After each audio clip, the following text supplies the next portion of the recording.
Upande wetu nadhani bado tuko kwenye wakati mgumu kwa sababu tuko kwenye mbio za kukwepa kushuka daraja. Tumejiandaa kucheza na Simba na kuona tunatafuta points kwa siku ya kesho. Tunajua tunacheza na Simba wako nafasi ya pili na tunajua sisi tuko nafasi ya tatu kutoka chini. Tumejiandaa kucheza na Simba na tutacheza na Simba siku ya kesho kama ambavyo tumejiandaa. Tumemaliza mchezo uliopita, kuna makosa tulifanya na kuna vitu vizuri tulifanya. Kwa upande wetu makosa tumeyafanyia masahisho, vitu vizuri tutavitunza.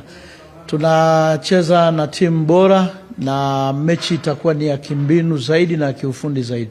Vyote hivyo tumejiandaa navyo, tunasubiri kesho muda ufike tuweze kucheza na Simba pia. Kwa wachezaji waliocheza mechi iliyopita na baadhi ambao wameshaanza mazoezi, kwa ujumla kwa wachezaji tuko nao kambini wote wako kwenye afya njema, tukiacha wale wanaendelea na mazoezi mepesi baada ya kutoka kwenye injury za muda mrefu.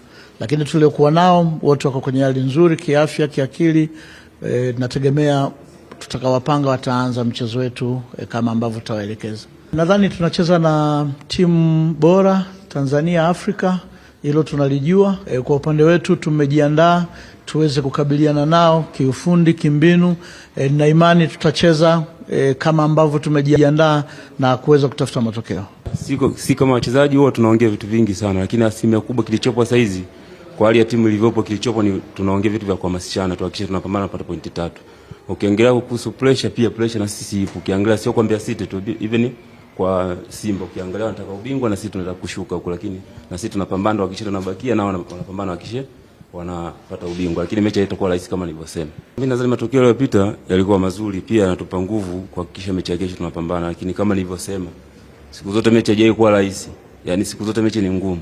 Kwa ukiangalia wachezaji waliopo kambini morale yao ipo juu, kuhakikisha kesho wanapambana na Simba tuweze kupata pointi 3. Kama kipindi hiki ukiangalia kipindi unachozungumza, kipindi hiki ni kigumu.